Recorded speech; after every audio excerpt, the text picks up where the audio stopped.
सुबह उठने में आलस, कुछ प्रैक्टिकल टिप्स दें। तो मैंने एक यूट्यूब पे वीडियो देखी थी, वो बोल रही थी कि मैंने आज तक जिंदगी में कभी अलार्म नहीं लगाया और मुझे कभी जरूरत ही नहीं पड़ी, फिक्स टाइम मेरी आंख खुल जाती है। ये तो मुझे देख थोड़ा सा फिक्टिशियस लगा, लेकिन जो मैं ट्रिक यूज करती हूँ टाइम पे उठने के लिए कि मैं लेट ना हूँ, उसके लिए क्या है करना है आपको, देखो सिंपल बताती हूँ।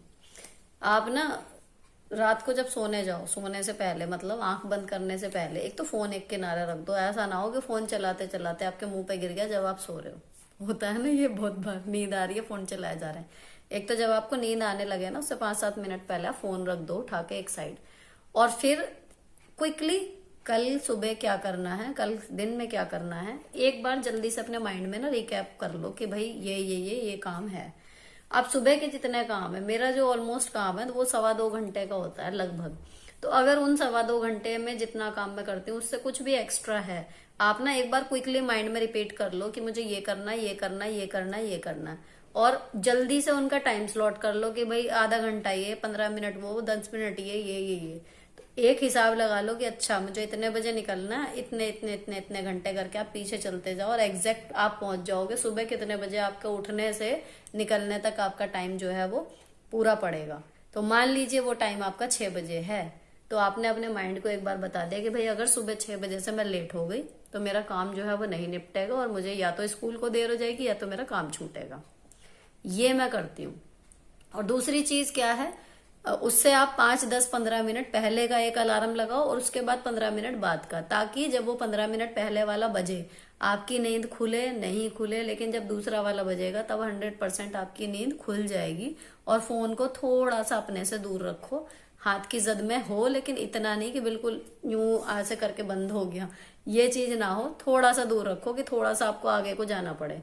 और प्लस जो काम करेगा वो आपका माइंड कर जाएगा, क्योंकि आपने रात को उसको बोल के सोए हो कि भाई इतना काम है और इतने बजे नहीं उठे। वो बात आपको याद आ जाएगी कि अच्छा अब 6 बज गए, अगर अब इसके बाद तुम लेटे तो तुम्हारा काम छूटेगा या फिर तुम लेट हो जाओगे। तो फिर 100% आपकी नींद जो है वो खुल जाएगी, और जो वो अपने आप को पुश करने का काम होता है ना, वो बीच के 15 मिनट आपको मिल जाएंगे।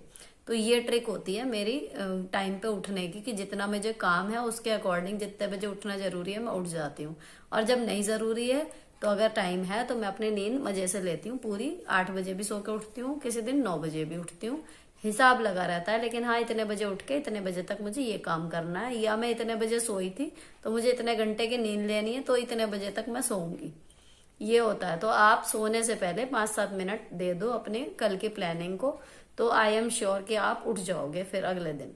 एक का आया है कि जी मेरे बच्चे नहीं है, इसकी वजह से सास ससुर जेठ जेठानी सब ताने देते हैं और मेरे पति उनके साथ रहते हैं और मुझे जो है वो गांव में छोड़ रखा है, मैं क्या करूं। कई बार मेरी मतलब सिर दुखने लगता है, मेरे फ्यूचर का क्या होगा। आप बिल्कुल सही सोच रहे हो, आपके फ्यूचर का क्या होगा। आप जो है सबसे पहले अपना फ्यूचर ही सिक्योर करो, अपने पैरों पे खड़े हो। कमाना बहुत जरूरी होता है अगर आपके साथ ऐसी स्थिति है तो इन फ्यूचर अगर कुछ बुरा आपके साथ होता है तो भी आप इस कंडीशन में तो रहोगे कि आप डिसीजन ले सकते हो कि आपको अब करना क्या है। अकेले भी लाइफ सरवाइव करनी पड़ जाए तो आप कर लोगे ना। तो पहले बच्चा तो देखो अपने हाथ की बात है नहीं, तो उसको एक किनारे रखो, लेकिन अपने पैरों पर खड़ा होने की पहले सोचो कि आप कमाएंगे कैसे। अपने रोजी रोटी का हिसाब देखो, वो ले जाएं बहुत बढ़िया, नहीं ले जाएं तो आप जबरदस्ती जिद करके तो किसी की लाइफ में शामिल हो नहीं सकते।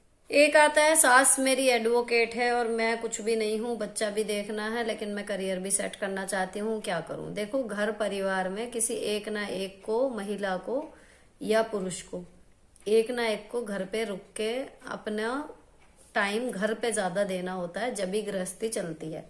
अगर हर कोई करियर बनाने के लिए बाहर निकल जाएगा तो बच्चों को कौन देखेगा, सीधी बात ये है। तो आपकी सास क्योंकि वर्किंग है वो घर पे नहीं रुक सकती, तो आप बच्चे मेड पे छोड़ के जाओगे या फिर खुद पालना ज्यादा बेटर है। बेस्ट ऑप्शन ये है कि पहले आप अपने बच्चे को इस लायक बड़ा कर लो थोड़ा सा, कि वो थोड़ा सा संभल जाए, स्कूल जाने लगे, ट्यूशन जाने लगे, अपना अच्छा बुरा थोड़ा सा समझने लगे।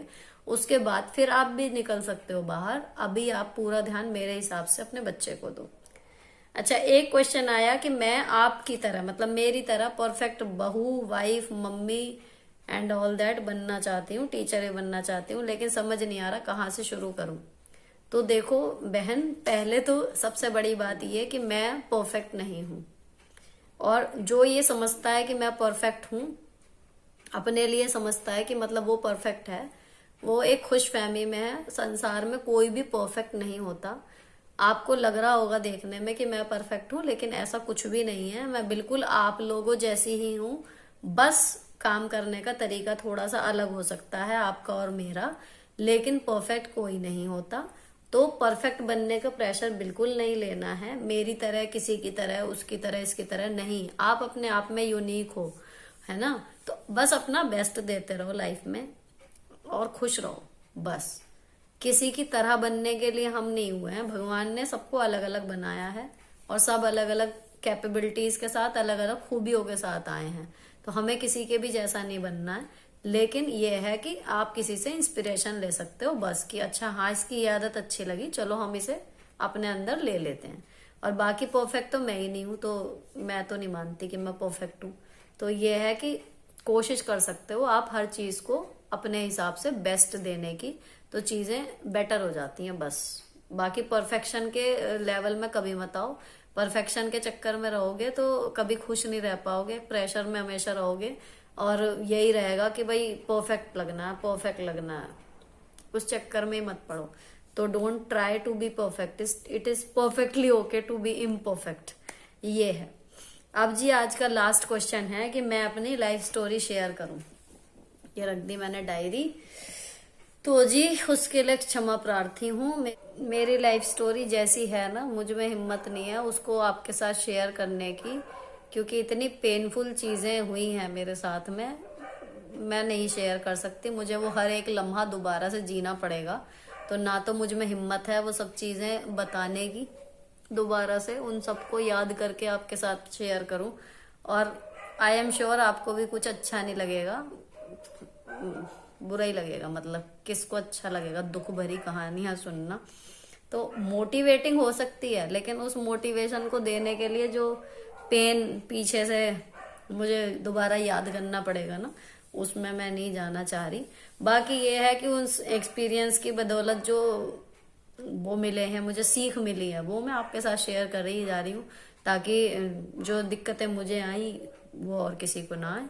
जो भी मेरे से जुड़ा हुआ है वो अपना स्मूथली निकल जाए उन चीजों से। तो ये है जी लाइफ स्टोरी शेयर करने का मेरा अब क्या और कभी क्या कोई इरादा नहीं है।